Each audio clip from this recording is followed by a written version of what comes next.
The miraculous is very difficult to define. For me, this word had a quite definite meaning. I had come to the conclusion a long time ago that there was no escape from the labyrinth of contradictions in which we live, except by an entirely new road, unlike anything hitherto known or used by us. I was unable to say where this new or forgotten road began. I already knew then, as an undoubted fact, that beyond the thin film of false reality there existed another reality from which, for some reason, something separated us. The miraculous was a penetration into this unknown reality.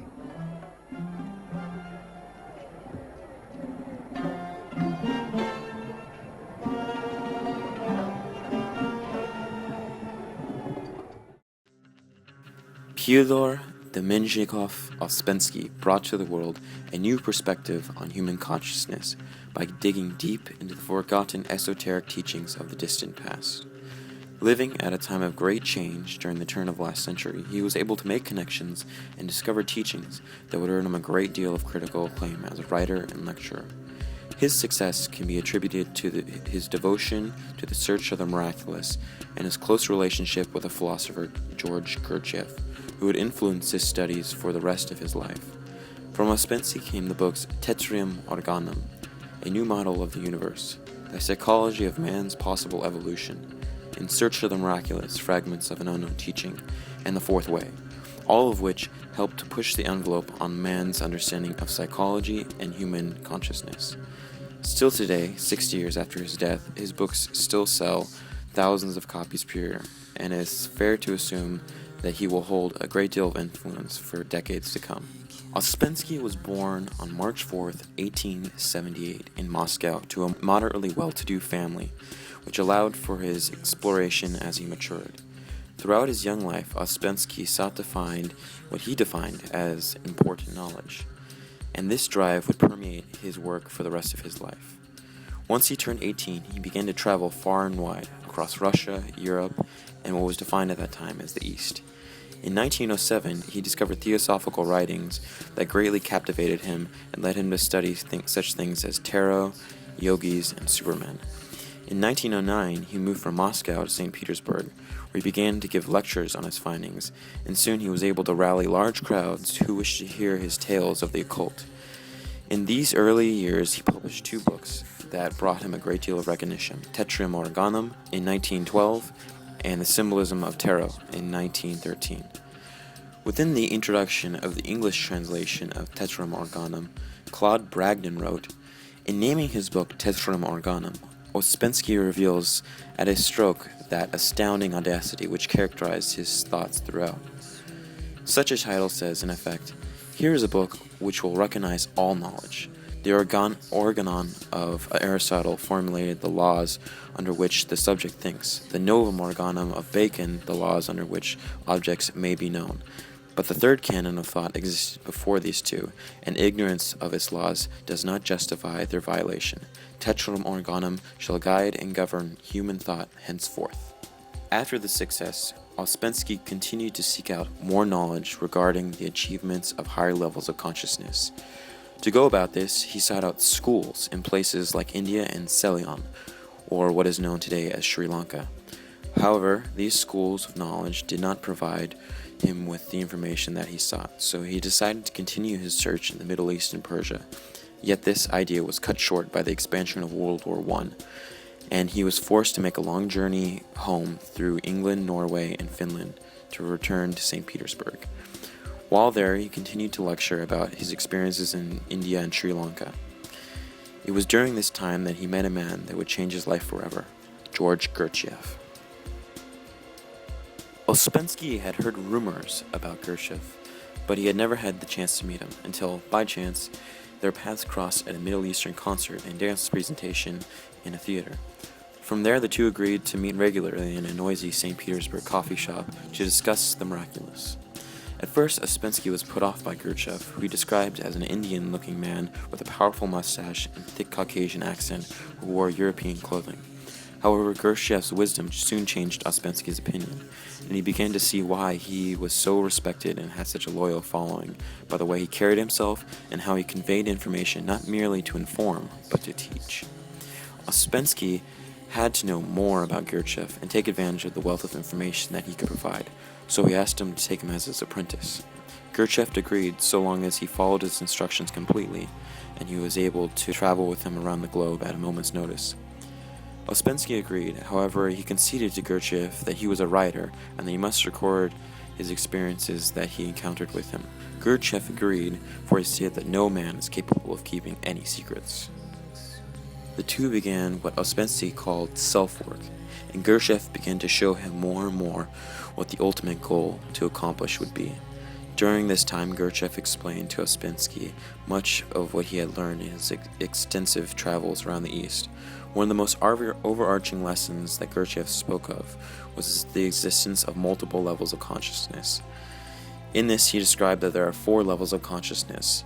First, there is the mechanical level, in which the majority of humanity finds itself, in which all of our actions and decisions can be linked to mechanical reaction to outside stimuli based on experience and what we would call memory. He argued that man is asleep. He moves mechanically through the world, obeying the path that is laid before him. He also stated that this mechanical man, like all machines, cannot be held accountable for their actions, which held a great deal of resonance at this time when millions were senselessly slaughtering each other during World War I. Within the second level of consciousness, man is aware of only small blips of consciousness and knows that there is something greater than what he is aware of, but is still unable to alter his reality. In the third level, man can move into consciousness at will. However, he is still out of control. Only in the fourth stage can man have complete objective awareness of consciousness. However, Gurdjieff acknowledged that there is no living man today who can achieve this fourth stage yet. To further explain this, Gurdjieff related this to an Eastern metaphor of a horse-drawn carriage. One must imagine in their mind this horse-drawn carriage and focus first on the carriage itself. This represents the first stage of consciousness. In this stage, the carriage is simply mechanical.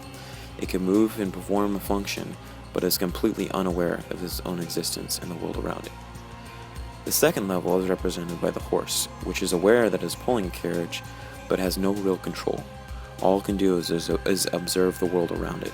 This is because the horse is controlled by the driver, which is a representation of the third level of consciousness, which holds an awareness much greater than the horse, but is still out of control. This is because the driver is ultimately subservient to the passenger, who represents the fourth stage of consciousness. Though Gurdjieff stated that achieving this fourth level of consciousness was nearly impossible, developing one's consciousness towards this level became the ultimate resolve within many of Ouspensky's books and teachings. To achieve these higher levels of consciousness, one must attend what are called schools.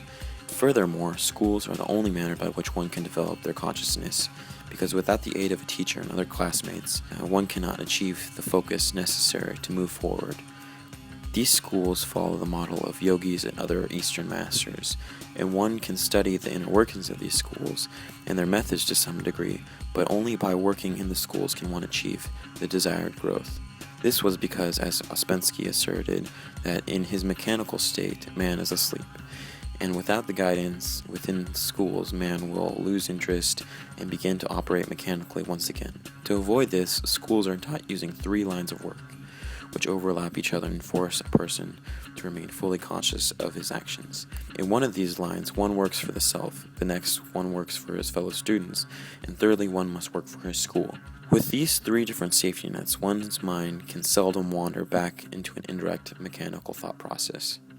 Ouspensky wouldn't have a chance to experience one of these schools in their completeness until 1918, but before this he met with Gurdjieff in St. Petersburg in February of 1917, where he discussed leaving Russia to wait for the end of the war in a neutral country. This was to be the last time that Ouspensky and Gurdjieff were to meet in St. Petersburg, because only 1 month later began the Bolshevik Revolution and Tsar Nicholas's abdication of the throne.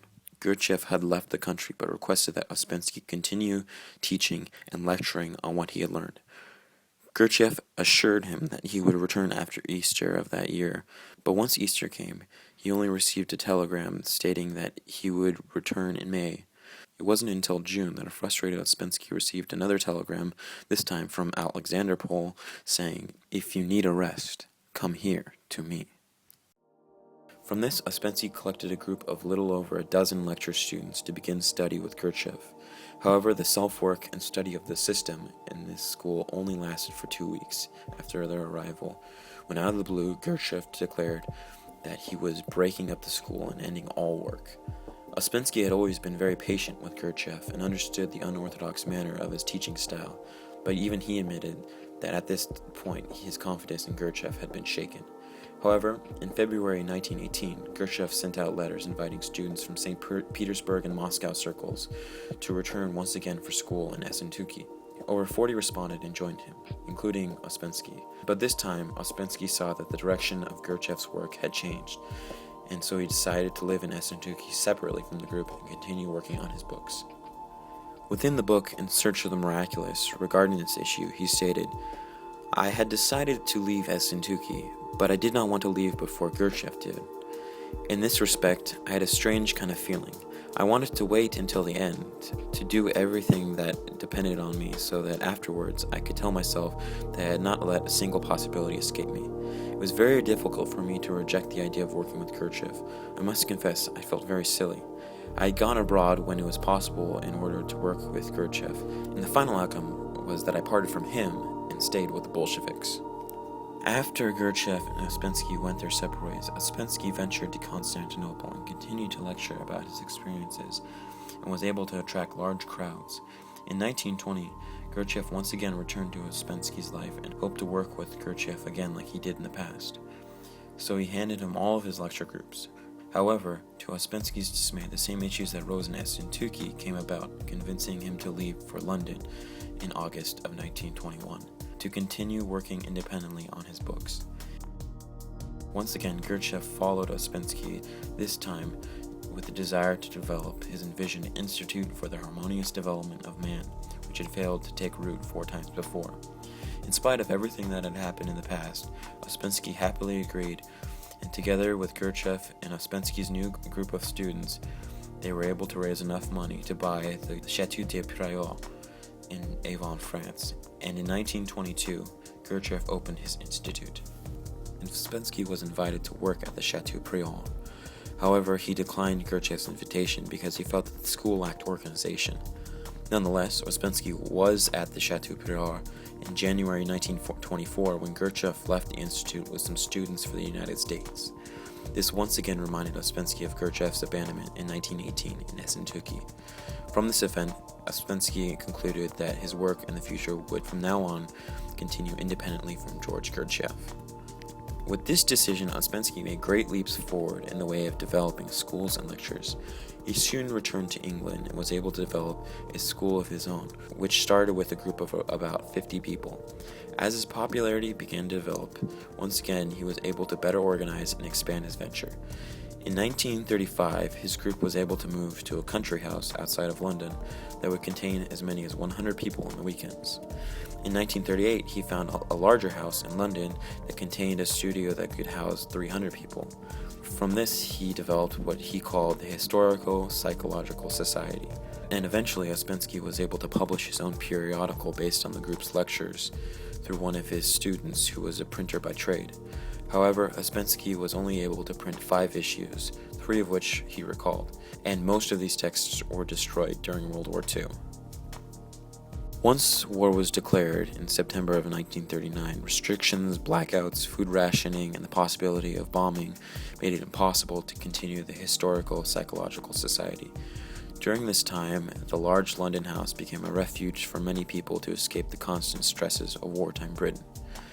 He and his students planned to wait out the war, but once Germany had taken Europe, Ouspensky knew that this was to be a long war, and he decided to leave for America. Few of his British students joined him. Still, he was able to quickly begin lecturing in New York, which he continued from 1941 to 1946. Now that the war had ended, he wished to return to England because he felt that he had an obligation to his British students to finish their work.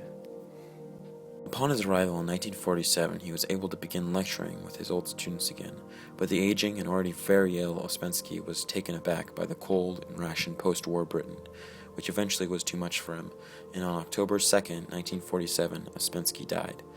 And though he may have perished, his ideas and experiences still live on today in his books and manuscripts, as well as the schools that still continue today. Due to Ouspensky's lifetime pursuit of the miraculous, a formerly unknown line of teaching in the development of the self and consciousness is now available to those bold enough to seek it.